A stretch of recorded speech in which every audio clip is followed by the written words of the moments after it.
to be here this evening. Thank you all. Thank you. Thank you.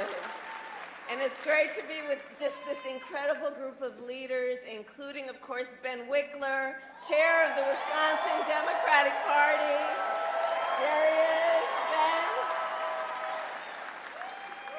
Kristen Lyerly, who we need to send to the United States Congress.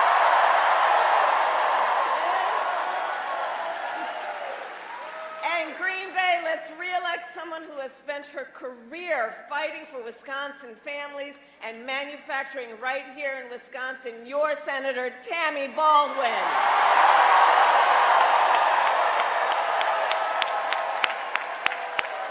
We need her back in D.C. We are also joined by tribal leaders, including President Holsey, who is here from the Stockbridge-Muncie Band of Mohican Indians. And I will say, Madam President, that I strongly believe that the relationship between tribal nations and the United States is sacred, and that we must honor tribal sovereignty, embrace trust and treaty obligations, and ensure tribal self-determination. And as President, I will defend those principles.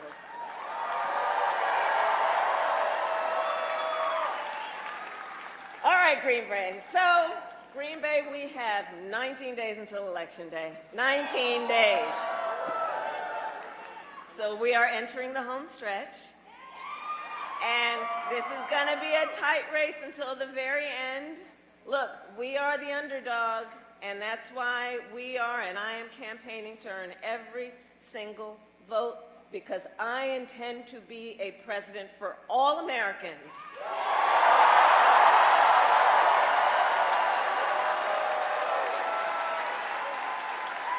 No matter their political party, where they live, or where they get their news.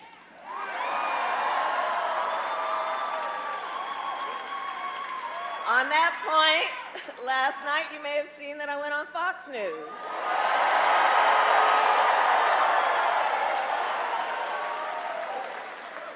Meanwhile, Donald Trump joined a Univision town hall yesterday, where a voter asked him about January 6th. Okay, now we here know January 6th was a tragic day for our country.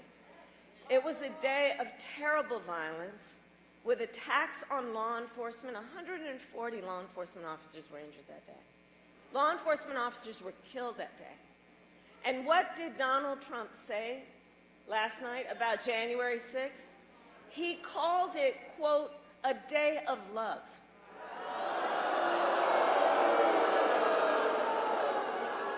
And we are all clear. The American people are exhausted with his gaslighting.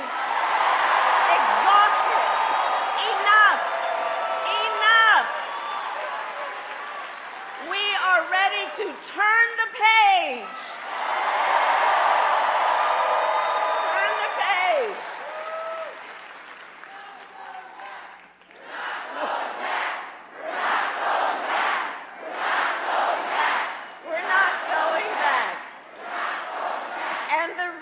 Wisconsin is because we know this election is about two very different visions for our country. One that is focused on the past, his, and ours that is focused on the future. On the future. Because we know America is ready for a new way forward, ready for a new, optimistic generation of leadership. All of us. It's all of us. Which is why Democrats and Republicans and independents are supporting our campaign. In fact, yesterday, over 100 Republican leaders from across the country joined me on the campaign trail.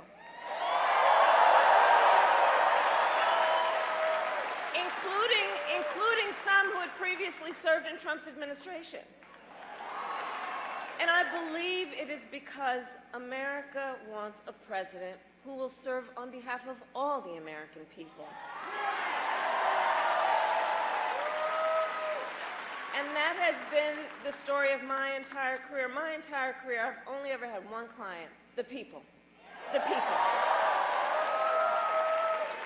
As a young courtroom prosecutor, I stood up for women and children against predators. As an attorney general of California, I took on the big banks and fought to deliver $20 billion for middle-class families that faced foreclosure. I stood up to veterans and stood up for veterans and students being scammed by big for-profit colleges. You know who else who ran a big for-profit college? Let's not forget.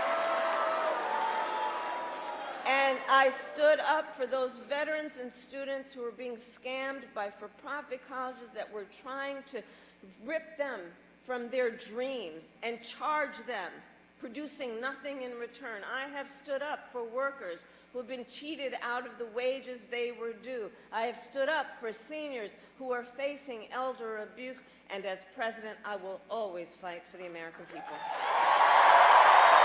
I will always fight for the American people. And together, we will build a brighter future for our nation. Together.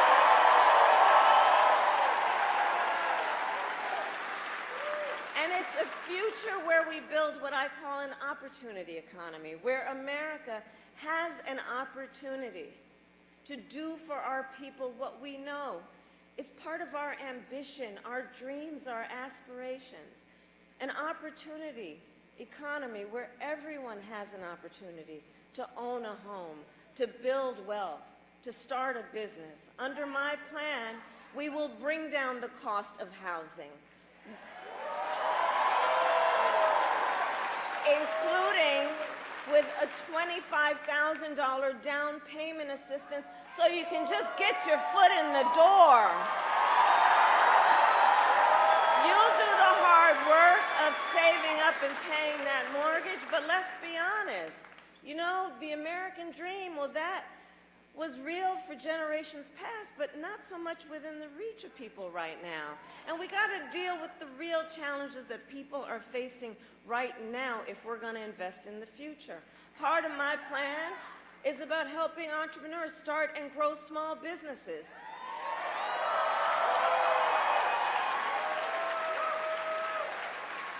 Look, my mother worked hard, and there was a woman who lived 2 doors down from us, our neighbor, who helped my mother raise us. She was a small business owner.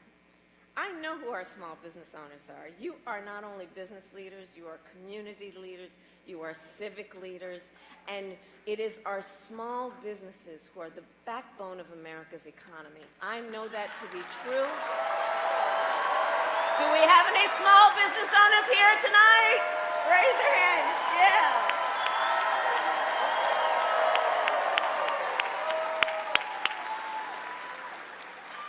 Under my plan, we will expand Medicare to cover home health care for seniors. Again, this is based on what I personally know. So look, when my mother was sick, I took care of her. And one of the things for anyone who is in that situation, or has been, you know what it's like. It's about cooking for folks in a way that hopefully they'll want to eat. It's about trying to find the clothes that won't be too rough on their skin. It's about trying to, from time to time, think of something that can put a smile on their face or make them laugh. It's about dignity. It's about dignity. But the reality is, it is expensive if you don't have the ability to do it. It is expensive to try and bring somebody in, and far too many people then have to quit their job to try and take care of their elder relatives. And that's not right. That's not right. And so we also know there are so many people in what we call the sandwich generation, right, who are raising young children while you're taking care of your parents. And it's almost impossible to do it all. So my point is this. Either, under the current system, you pay down and lose all your savings so you can qualify for Medicaid, or, you know what I'm saying, either you have to give it all up and to be able to qualify for Medicaid, or you're going to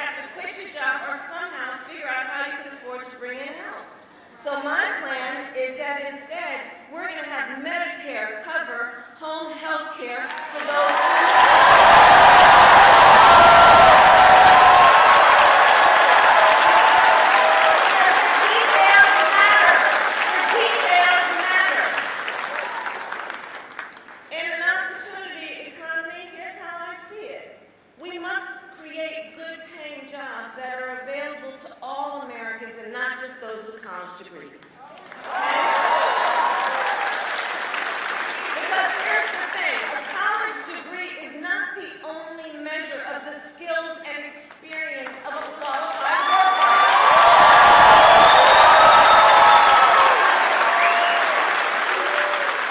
Which is why, as president, I will get rid of unnecessary degree requirements for federal jobs, and I will challenge the private sector to do the same.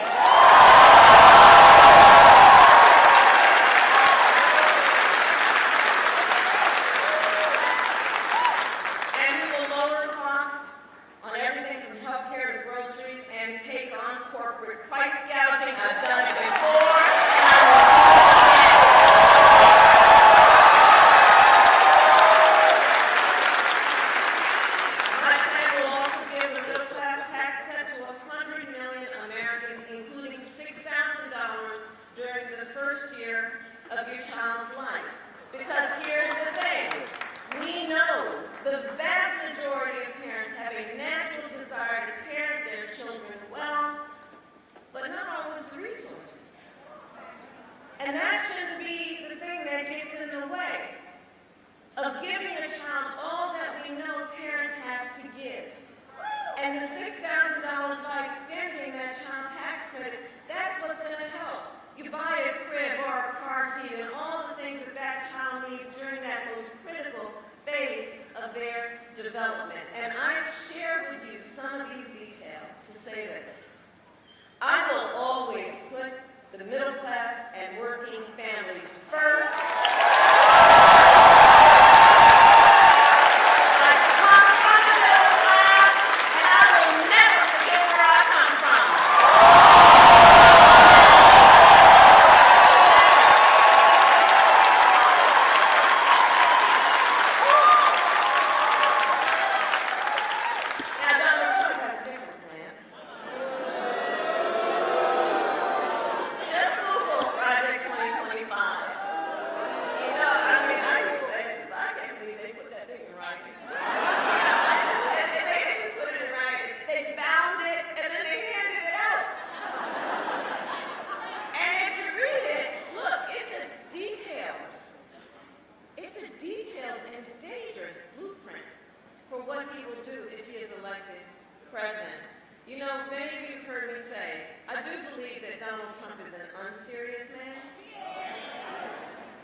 But the consequences of him being president again are brutally serious.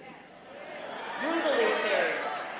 Because here's the thing, Donald Trump will give tax cuts to billionaires and big corporations just like he did before.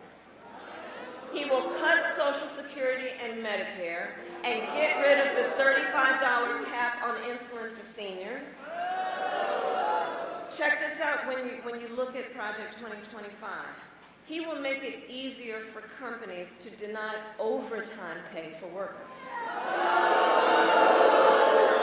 And he will impose what I call a Trump sales tax, which is at least a 20% tax on everyday basic necessities, which economists have estimated will cost the average American over $4,000 more a year.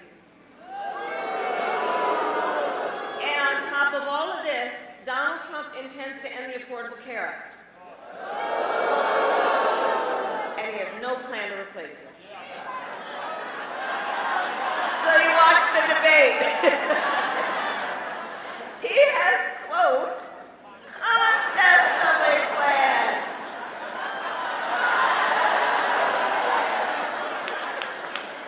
Come on. But again, it's a serious issue because here's the thing. He's going to then threaten health insurance coverage for 45 million Americans based on a concept and take us back to when insurance companies were denying people with pre-existing conditions. You remember what that was? Well, we are not going back. We are not going back.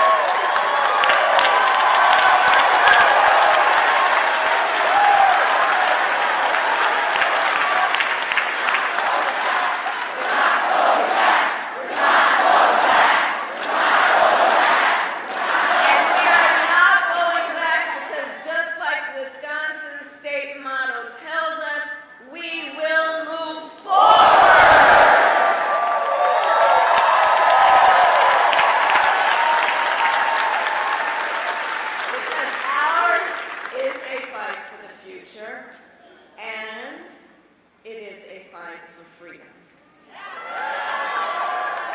Like the fundamental freedom of a woman to make decisions about her own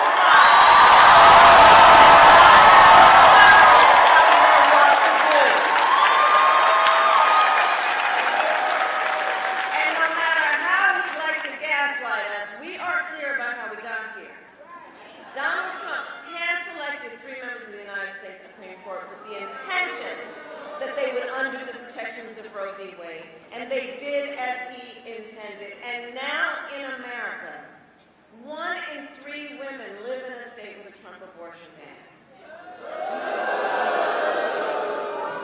And you've heard the stories, awful stories, painful stories, of the experiences people have been having since that came down. I mean, think about it.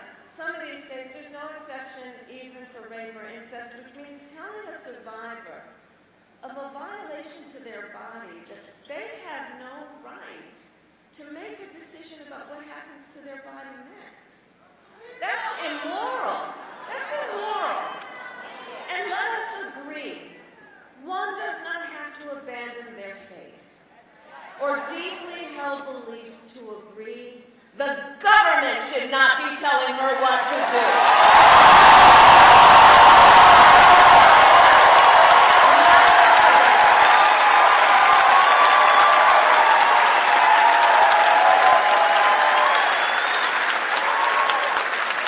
And it is my pledge to you, when Congress passes a bill to restore reproductive freedom nationwide, as President of the United States, I will proudly sign it into law.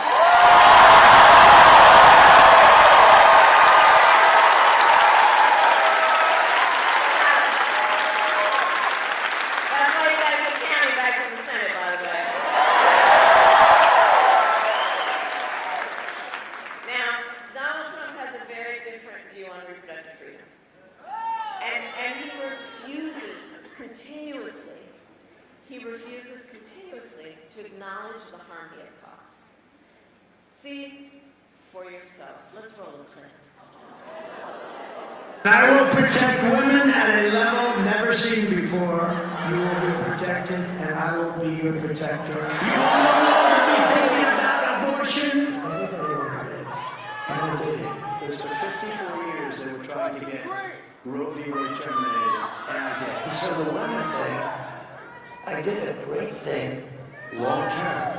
I did the honest thing when the Roe v. Wade did it. I want to talk about IVF. I'm the father of the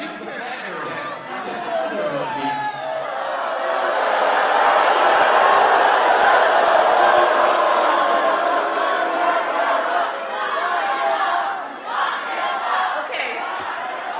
The courts will take care of that. Let's take care of November.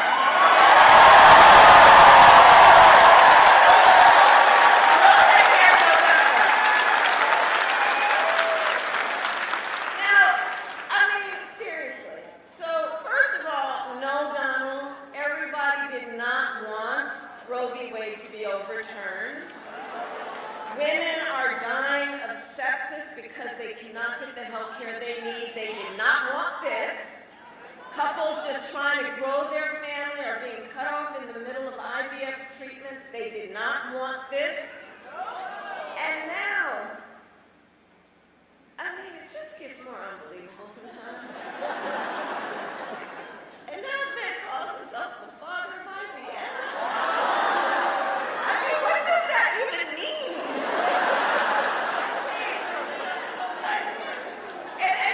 And all of that, well, he is the one who, by the way, is responsible for it being at risk in the first place. And what is sadly interesting, I think, is that when you listen to Donald Trump talk, it becomes increasingly clear, I think, he has no idea what he's talking about.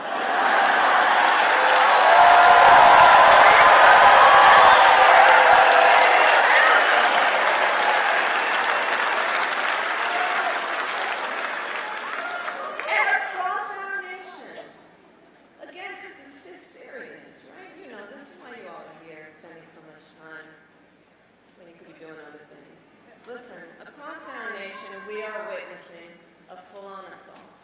on other and additional hard-won freedoms and rights, like the freedom to vote. You see what's happening around our country. Attacks on the freedom to join a union. Attacks on the freedom to just be safe from gun violence. Attacks on the freedom to love who you love openly and with pride.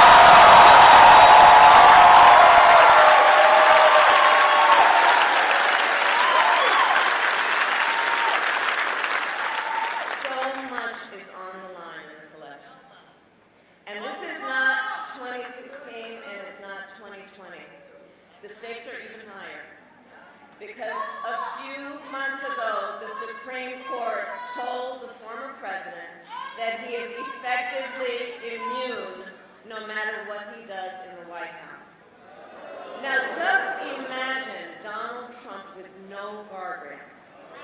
Think about that. He who has vowed, if reelected, he will be a dictator on day one.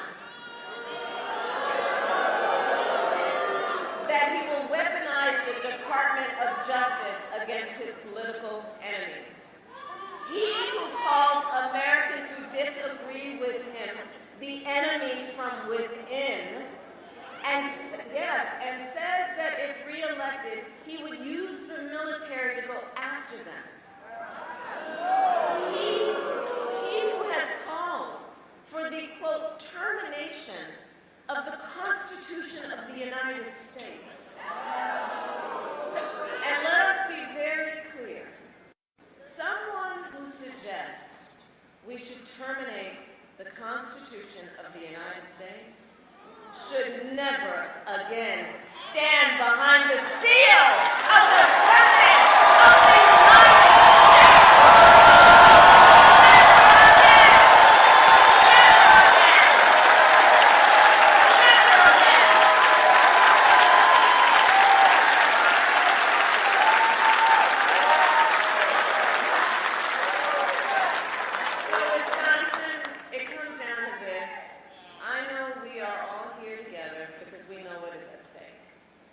And we are here together because we love our country. We love our country. And I do believe it is one of the highest forms of patriotism, of an expression of the love of our country to then fight for its ideals and to fight to realize the promise of America. And that's what we are doing.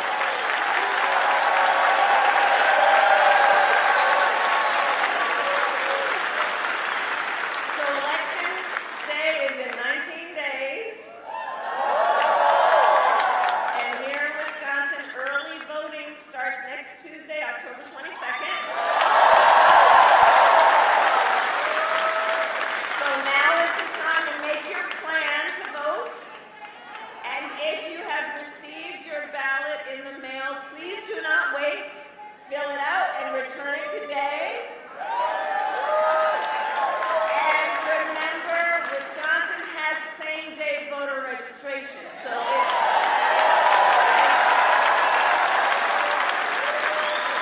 if you are not registered to vote, you can register when you vote on Election Day or early. Because, folks, the election is here. And so we know we need to organize, we need to energize, we need to mobilize. And we got to remind everybody, your vote is your voice, and your voice is your power. In a democracy, it still remains true that each individual has the power. Each individual has the power to weigh in on this. And so, Wisconsin, today I ask you, are you ready to make your voices heard?